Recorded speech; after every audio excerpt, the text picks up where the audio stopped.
Welcome back to the deep dive. This is where we take your sources, could be articles, research, maybe even your own notes, and we really dig in to pull out the key insights, the nuggets of wisdom. Yeah, think of it as your shortcut to getting genuinely informed. We try to find the surprising facts, maybe add a little humor, keep things moving. And today, we're diving into something pretty fascinating. We're looking at individuals who've spent huge chunks of their lives reading, really reading, hundreds, maybe even thousands of books. That's right. And they haven't just read, they've really distilled all that information down into some profound life lessons. And importantly, not just theory, right? But what actually works, what holds up in the real world. Exactly. We're talking about everything from mastering your mindset, building real wealth, to, well, even rethinking your relationships. We'll get into what pushed them to seek out so much knowledge in the first place. And how they actually managed all that information. Thousands of books. How do you even approach that? Right. And we'll unpack the surprising truths they found about success, about happiness, about, living a life that actually feels meaningful. So get ready, because this isn't just abstract stuff. These are actual pathways you can think about for your own life. Our goal here is really to give you some powerful, actionable insights, things you can potentially start thinking about, maybe even applying right away. We've done the sifting through their experiences for you. Bringing you the core principles that seem to have stood the test of time and it's countless pages. Okay, so let's kick things off with this origin story. It's pretty incredible. One person in our sources started reading like this when they were just 16. 16? Yeah. That's young to be so driven. Exactly. And they described it as being, and I quote, desperate for knowledge, desperate for information, even desperate for the secrets to happiness and success. It wasn't casual curiosity. No, definitely not. And when you look at their background, it makes a bit more sense. They talk about a dysfunctional family, really broken relationships, and just this deep sense of suffering. Wow. Yeah. And they'd see glimpses of other people who seemed genuinely happy, good marriages, successful lives. And it sparked this thought, I hope there is a way. If there is a formula, I'm going to find it. That sounds like a real quest, born out of pain. Almost. Absolutely. This wasn't just wanting something better. This gritty commitment, as they put it, came from actively hating suffering, hating being lonely, even hating my life, and at some points, even hated myself. That's incredibly raw. And that intensity forged this belief. It seems so. They adopted this mantra, I'm either going to find a way or I'm going to make one. Just this absolute resolve to change their circumstances no matter what. So it begs the question, doesn't it? Is that level of desperation, that intense pain, is it actually necessary to build that kind of drive? That's a really good question. For this person, clearly it was the catalyst. But the sources offer a slightly broader view. One perspective is that where there's pain, there's power, and where there's desperation, there's drive. His experience definitely backs that up. But it wasn't just the pain. It was also this acute awareness of mortality. The thought that I am on my way to my grave and time is limited and it only gets shorter and you never get it back. That was a huge motivator too. So the clock ticking. Exactly. It served as this constant reminder not to just do nothing. Don't waste the time you have. For some people, that awareness of finite time can be incredibly potent fuel. Okay, so taking that journey, what's the takeaway for us? Where do we start if we want to make changes? Well, it all comes back to your internal world, your mindset, your self-belief. That's the starting point. There's this classic book, Psycho-Cybernetics. Oh, yeah, I know that one. Right? It really emphasizes the power of your self-image, treating it like a target, Yeah. And then letting your intuition, your subconscious, kind of guide you towards it like a heat-seeking missile constantly correcting course. So you define who you want to be and then let your inner systems work towards it. In a nutshell, yes. But the tricky part is just how deeply ingrained our existing beliefs are. Often we don't even realize they're there. Like subconscious programming. Exactly. Think about common phrases like, money is the root of all evil. A lot of people hear that growing up. It can literally program a negative feeling, maybe even guilt around making money. And that can hold you back, even if you consciously want financial success. Absolutely. It shows up as self-sabotage. One expert in our sources shared this incredible story. They were a multimillionaire by their late 20s. Wow. Yeah, but because of these deep-seated negative beliefs about wealth, they literally couldn't bring themselves to buy anything genuinely nice, anything that reflected their success, until they were 36. 36. So almost a decade of being wealthy but feeling like they couldn't enjoy it. Exactly. It shows how powerful that subconscious programming is. It took years of conscious work to untangle that.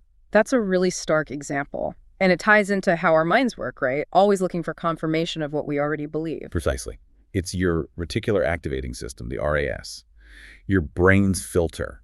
Whatever you focus on, worries, fears, opportunities, it brings that to your attention. Like when you buy a new car, say a Tesla, and suddenly you see Teslas everywhere. Perfect example. They were always there, but your RAS wasn't tuned to notice them before. So if you're subconsciously focused on reasons why you can't succeed, guess what your brain will keep showing you? Evidence to confirm that belief. Right. So the big question is, how do you shift that? How do you move from operating out of past memories and limitations to operating from imagination and future dreams? That's the core challenge. The sources suggest imagination is key because it creates this mental space that didn't exist before. And then, metaphorically speaking, the universe starts to furnish that space. So the thought itself creates a possibility. Yes, whether it's a positive or negative thought, the trick is knowing how to consciously change those underlying beliefs. How do you hit record on your mind with a new program? Because it sounds simple. Just think positive. But we all know people who try that and nothing changes. Why doesn't it stick? Because usually the subconscious isn't on board. Conscious thoughts are one thing, but if the deep programming contradicts it, the old program wins. It's like the captain shouting orders, but the engine room is running on old instructions. Okay, so how do you get the subconscious on board according to these deep readers? This is where it gets really interesting. It's not just thinking differently. It's about telling yourself a compelling new story of the future. And crucially, you have to believe in that future more than you believe in the past. More than the evidence of your past experiences. Yes, and not just intellectually. The key is to feel the emotions of that future now. Feel the freedom, the peace, the joy, the gratitude before it actually happens. Feel it first. Exactly. The stronger the emotion you attach to that new future, that decision to change, the more deeply it imprints on your brain. It overrides the old patterns. It's about emotional conviction driving the change. Wow. So belief plus emotion equals reprogramming. That seems to be the essence of it.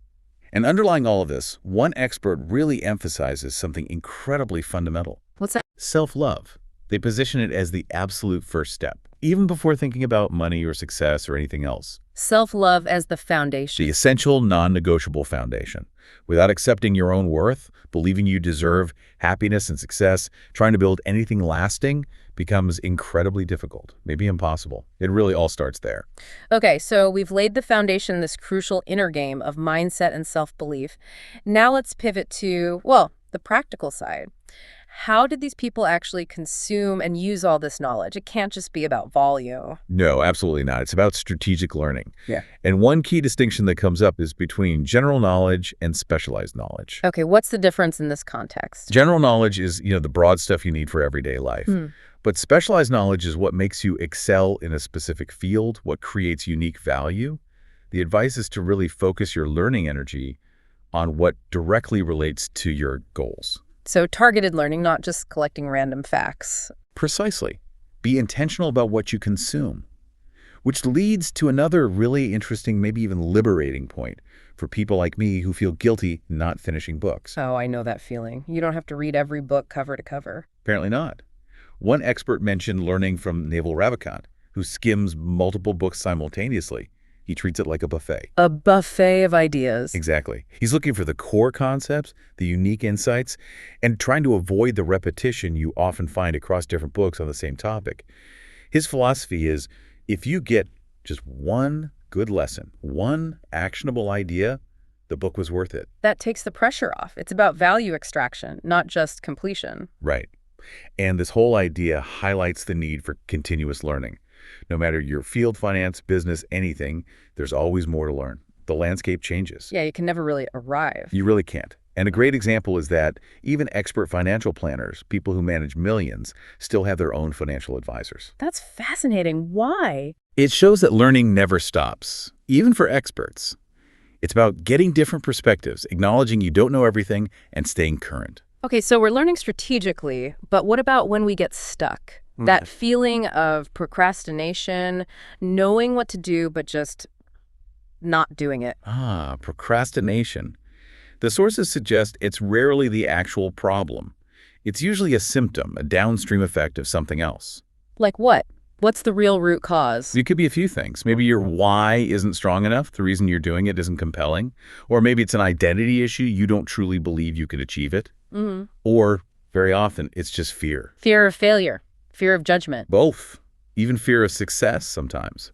Those underlying things are the real blockers, not the act of delaying itself. There was that really extreme example one expert used to illustrate the power of why. Oh, but the $1 million one. Yeah, that's intense. Ask someone the chance of making $1 million in 12 months. They say maybe 0%, 1%. Right, seems impossible for most. But then add the condition. And if you don't, everyone you love dies. Suddenly, the answer is 100%. The goal didn't change. The time frame didn't change. Only the why. The stakes became astronomically high. Exactly. It starkly shows how motivation is tied to perceived consequences and emotional weight. And this connects to scientific theories too, right? It does. Expectancy theory says motivation is basically how much you value the result times how much you expect to achieve it. If either is low, motivation tanks. Makes sense. And need theory suggests tasks that align with your core psychological needs, achievement, power, connection, naturally boost motivation and reduce distraction. If it feels right, if you believe you can do it, procrastination often just fades. Which leads to another crucial lesson. Don't put off happiness, that whole I'll be happy when trap. Yes, so many people live in that future state. I'll be happy when I graduate, get the job, retire. But those moments are fleeting highs. So the goal is to find joy in the process. That's what truly successful and fulfilled people learn to do. They find satisfaction in the effort itself, in the daily steps. There's a real price to be paid for just getting by because you miss out on the richness of the journey. Enjoy the climb. But motivation comes and goes, right? How do you maintain progress when you're just not feeling it? That's where consistency trumps motivation. Motivation is unreliable. Progress comes from habits. The research suggests it takes, about 66 days on average to form a new habit? Earn that, yeah. And it will feel hard at first. That resistance is normal. But if you push through consistently, it becomes second nature. The focus has to be on progress, making small gains, not achieving perfection right away. That reminds me of the 1% better every day idea from Atomic Habit. Exactly. That visual is so powerful. Improve 1% daily, and you're 37 times better in a year because of compounding. Get 1% worse, and you practically vanish. It shows how small, consistent actions add up massively. That's the real motivation, not just hype. Totally. And here's a really counterintuitive idea for appreciating what you have. Self-censorship. Self-censorship. What does that mean? It means intentionally reducing access to things you enjoy and have in abundance. The argument is, you can't truly appreciate something you always have. So create artificial scarcity. Kind of. Maybe drive your nice car less often, or limit your YouTube time. By restricting it, you appreciate it more when you do have it. And apparently, it can make you more productive and happier overall. It sharpens your gratitude. Interesting. And that leads to a practical strategy involving 2 lists. Yeah, this is brilliant for building self-control. List 1. Things you can already afford, a holiday, junk food, whatever. But to get it, you set a challenging task you must complete first, like 500 push-ups. So you earn even the easy stuff. Right. It builds discipline. List 2 is for the big long-term goals, the Ferrari, the six-pack. The objective is inherently part of achieving the reward.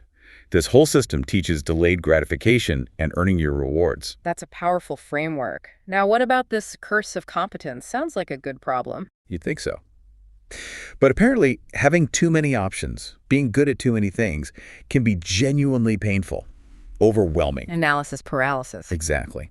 And nobody sympathizes with the person who has too many great choices. So what's the solution? Constrain your choices. Adopt a satisficing mindset. Aim for good enough, not perfect. And view commitments as experiments. Try something for 90 days or a year. If you're competent, you can always pivot later. Takes the pressure off. Okay, so focus, which brings up essentialism, saying no. It comes up again and again. You have to learn to say no to non-essential things to protect your time and energy for what truly matters. Otherwise, you spread yourself too thin, achieve nothing significant. And related to focus, there's that challenge to the follow your passion mantra. Right, from so good they can't ignore you. It argues against just following passion.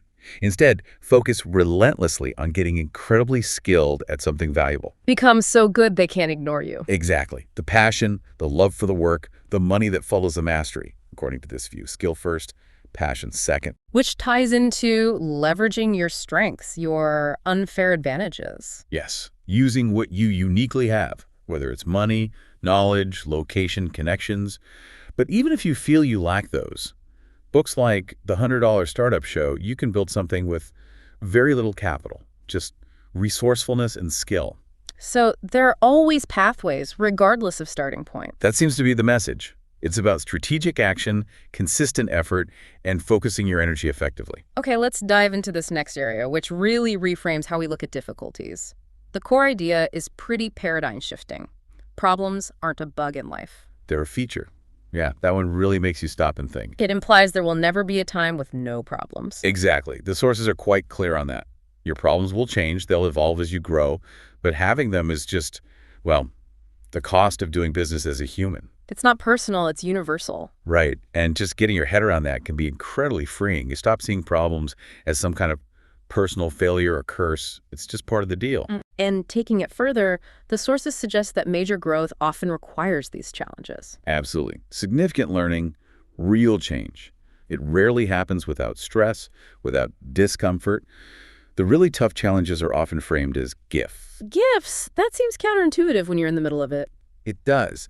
But the idea is that these are the very things that forge a greater version of you. It connects to the concept of anti-fragility, not just bouncing back, but actually getting stronger from the stress. So lean into the discomfort. Yes. Almost welcome it. Like, okay, thank you for this opportunity to learn and grow. Because ultimately, these obstacles are making you more capable, more resilient. That's a powerful reframe. What about the internal chatter, the constant worries? The corrosive texture of your mind, as one source put it. The reminder here is stark.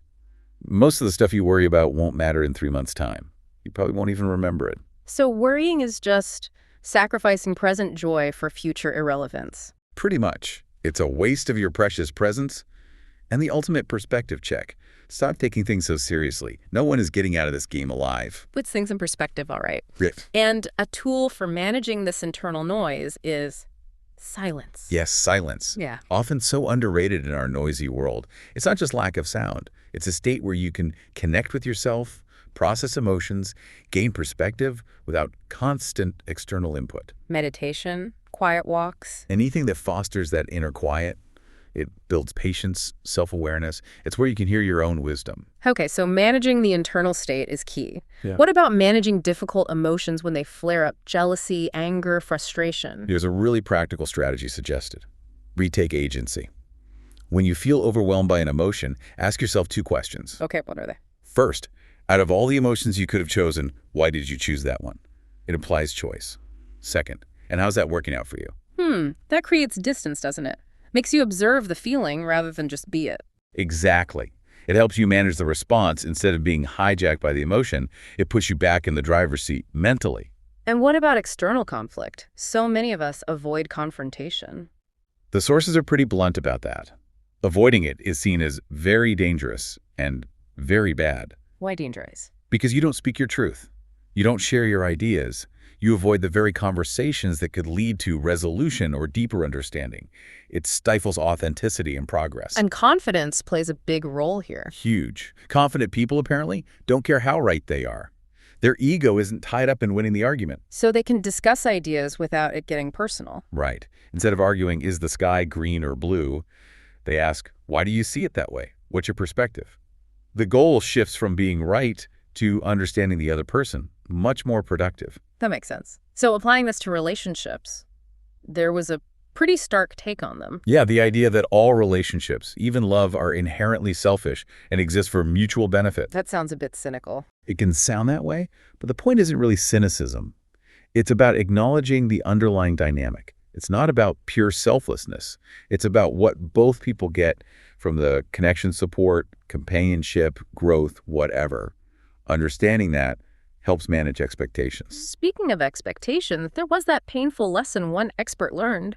About not putting your expectations on others.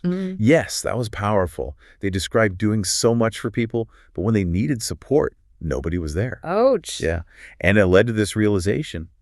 I can't put my expectations on anybody.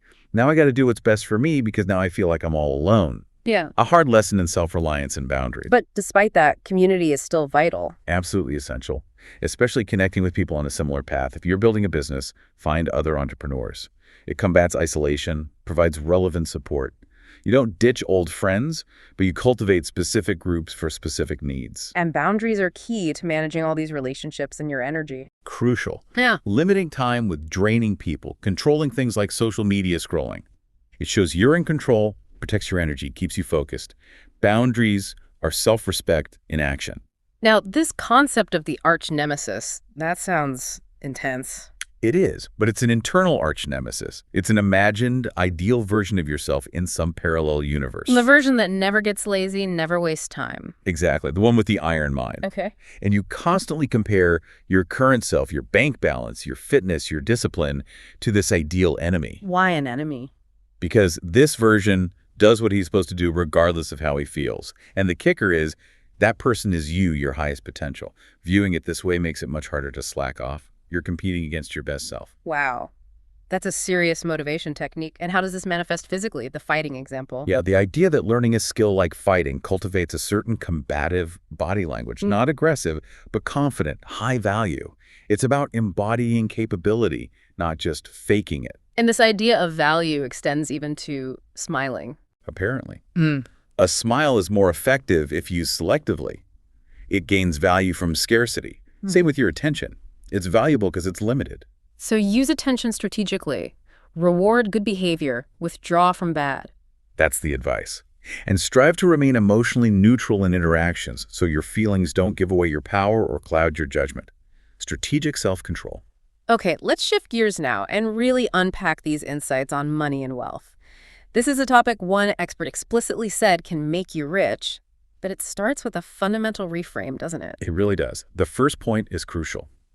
Money isn't the end goal. It's not the destination. So what is it then? It's a tool, a powerful one for sure, but just a tool. The real goal, according to these sources, should be focusing on becoming the best version of yourself. And if you just chase money for its own sake, You can end up incredibly miserable, even if you accumulate a lot of it. Money amplifies who you are. It doesn't magically create fulfillment if it's not aligned with purpose or growth. that reminds me of the psychology of money. It emphasizes behavior over brains. Exactly. Morgan Housel makes the point brilliantly. Being good with money is less about complex financial knowledge and more about your behavior. Things like overconfidence or impatience can wreck your finances faster than anything else. So the goal is financial independence through good habits, not necessarily genius. Precisely. Realistic goals, disciplined behavior, consistency over time, that's the path to financial freedom. And a big part of that behavior relates to debt. There's a key distinction made there. Yes, productive versus destructive debt. This is critical. Productive debt is used to buy assets that appreciate or generate cash flow, like investment property, a business, maybe even education that boosts earning power. It helps you build wealth. Right. Destructive debt is for things that depreciate fancy clothes on credit, expensive gadgets you don't need. It just eats away at your net worth. Understanding the difference is fundamental. And before you even think about productive debt or major investments, there's the emergency fund. Non-negotiable. Every source agrees on this. It's the basic safety net, usually recommended as 6 months of living expenses. Why is it so critical? 2 reasons. It protects you from life's curveballs, job loss, medical bills. But just as importantly, it gives you the psychological freedom to take calculated risks later on, knowing you won't be wiped out if something goes wrong. It enables bolder moves. Okay, so emergency fund first. Then, investing is essential for building real wealth. Absolutely essential. Not optional if you want security beyond a paycheck, but there's a right way and a wrong way. What's the right way? Having a plan, having that safety net, diversifying your investments, not diving in head first, chasing risky trends without a cushion. It requires patience and discipline. And the engine behind successful investing is compounding. The magic of compounding growth, making your money work for you. It's about earning returns on your returns. It starts slow, but over time, it's incredibly powerful. That 1% daily improvement idea applies just as much here. Small, consistent investments grow exponentially. Now, shifting to earning money, there's a focus on understanding your own value. Yes, really knowing the worth of your skills, your knowledge, your time. And charging appropriately. It's not just about income. It reflects professionalism. And charging too little can actually hurt you. It can. It might undermine your credibility. If you don't value your time or expertise, why should anyone else? Fair pricing signals confidence and competence. This connects to the idea of value creation being the source of income. Directly. The money you earn is seen as a direct result of the value you provide to others. Solve bigger problems, offer exceptional service, create something unique. The more value you generate for society, the more money tends to flow back to you. And for entrepreneurs, there's the E-myth principle. Work on your business, not in it. Crucial. Stop being the technician doing every task and become the strategist building systems, managing the future of the enterprise. That's how you scale. And the profit-first concept flips traditional accounting. Totally. Pay the business first. Allocate a percentage of all income to profit immediately. It forces profitability, ensures the business is sustainable, instead of just hoping there's profit left over after expenses. It's a behavioral system for financial health. There was that interesting anecdote about perspective shaping ambition, the expert's daughters. Right. Growing up around wealth discussions, they'll instinctively look for billion-dollar possibility industries, hedge funds, tech, etc. They won't make the mistake of getting into the wrong vehicle with limited potential. Exposure shapes aspiration. So what about the lifestyle of wealthy people? Is it all flashy cars and mansions? Often no, especially early on. Many millionaires maintain a surprisingly modest lifestyle, deliberately choosing to funnel money into investments, businesses, real estate, stocks, patents, rather than consumption. Focuses on asset accumulation. Which generates passive income. Exactly. Income that flows in without trading your time directly for it. Rental income, dividends, business profits. Developing these streams is key to true financial freedom, letting your assets work 24/7. And this contrasts with FOMO, the fear of missing out. The sources talk about JOMO. The joy of missing out. Yes. It's about running your own race, finding happiness in simpler, often free things, rather than constantly comparing and consuming. Embracing JOMO, making short-term sacrifices, can radically change your long-term trajectory. And finally, networking. How do you get influential people to help you? It boils down to 3 motivators for them. Money, they benefit financially. Likability, they genuinely like and trust you. Or status, connecting you makes them look good. So you need to offer insane value. Yes, sometimes even working for free initially to prove yourself. And crucially, when dealing with powerful people, sometimes you have to play the fool, avoid challenging their ego. People protect their ego even more than their money, sometimes. That's a fascinating, if slightly cynical, insight into human psychology. It's pragmatic, perhaps. Understanding these dynamics helps navigate those interactions effectively. All right, let's bring this all together now and talk about what makes for a truly fulfilling life. The sources point to purpose and vision as being absolutely central. Yes, described as the twin pillars. They provide the structure for a life of significance, growth, and impact. So purpose gives you direction. Exactly. It fuels your actions, aligns your choices with your deepest values. It answers the big questions. What do I want to contribute? What legacy do I want to leave? This self-awareness makes purpose the foundation for resilience.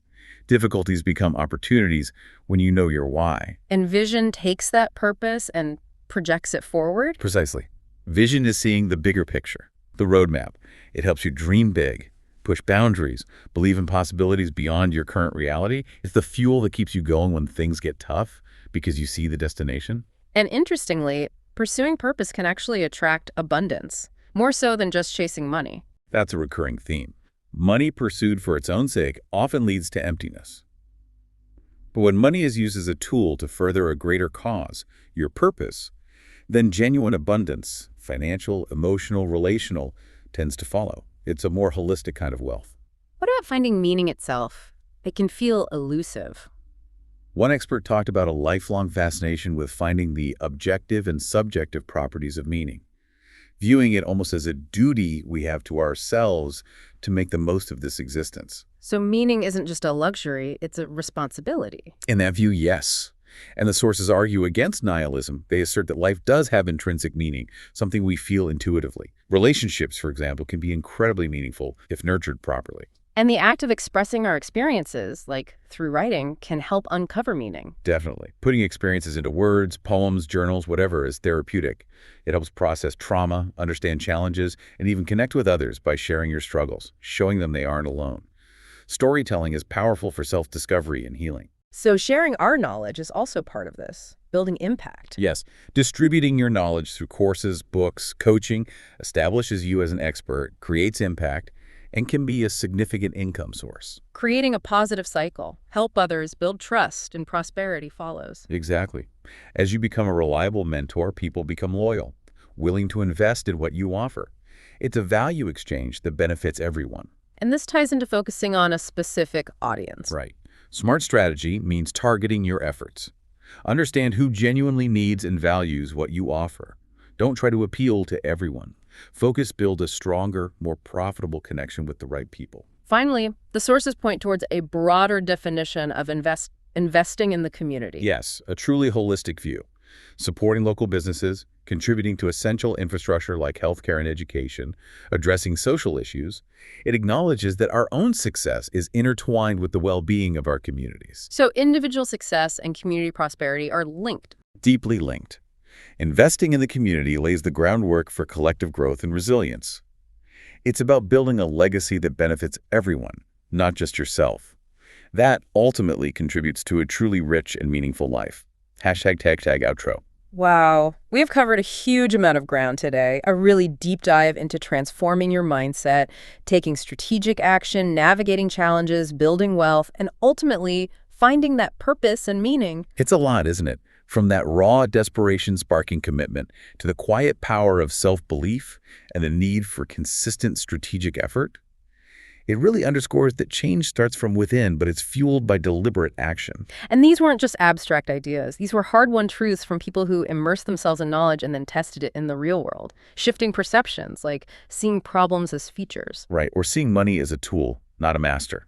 And understanding that true wealth isn't just financial, it includes purpose, impact, community. So as you've been listening, what's the one nugget, the one idea that really resonated with you? What belief might you challenge, or what small action could you commit to starting now? It's worth reflecting on because, as that one expert said, something that really stuck with me. The $1 million quote. Yeah. The easiest thing I've ever done was to earn $1 million. The most difficult thing I've ever done was to believe it could happen to me. That says so much about the power of belief. It really does. So what impossible belief will you dare to make real for yourself? Keep digging, keep learning, and keep building that extraordinary life you envision.